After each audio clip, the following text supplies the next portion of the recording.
আপনারা নিশ্চয়ই যাত্রীবাহী বিমান দেখেছেন, কিন্তু বীজবাহী বিমান দেখেছেন কখনো? এই যে শুকনো বীজাদার, এটা একটি বীজবাহী বিমান। বীজাদার ফেটে গেলেই ডানাওয়ালা বীজ বাতাসে ভেসে নতুন জীবনের সন্ধানে যাত্রা শুরু করে। এই যে দেখেন সেই বীজগুলি ভিতর থেকে বের হয়েছে।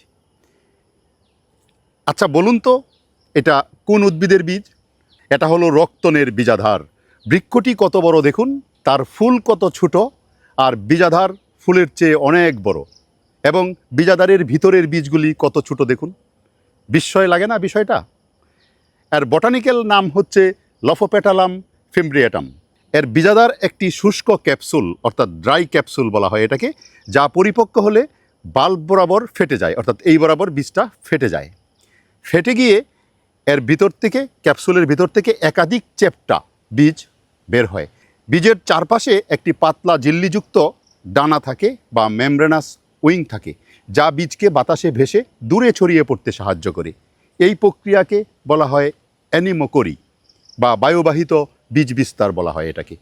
বীজে সুগঠিত ভ্রূণ এবং খাদ্য সঞ্চয়ের জন্য অ্যান্ডোস্পার্ম থাকে, যা অঙ্কুরোদ্গমের প্রাথমিক পর্যায়ে চারাকে পুষ্টি যোগায়। এটা অবশ্য প্রত্যেকটা বীজের ক্ষেত্রেই হয়।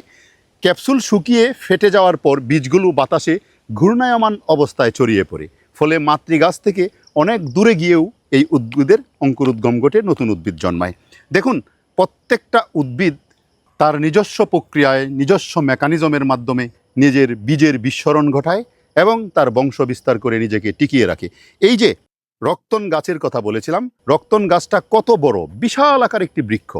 তার বীজাধার কত ছোট, তার ফুল তার চেয়ে ছোট, বীজাধারের চেয়ে যে বীজগুলি আরও ছোট।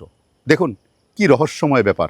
আসলে এই যে বিষয়টা হঠাৎ করে চাইলেই আপনি দেখতে পারবেন না। এটা দেখার জন্য প্রকৃতিতে আসতে হবে, এই গাছের নিচে আসতে হবে। এসে আপনি নিশ্চয়ই এটা বুঝতে পারবেন যে এর বিস্ময়কর বিষয়গুলি।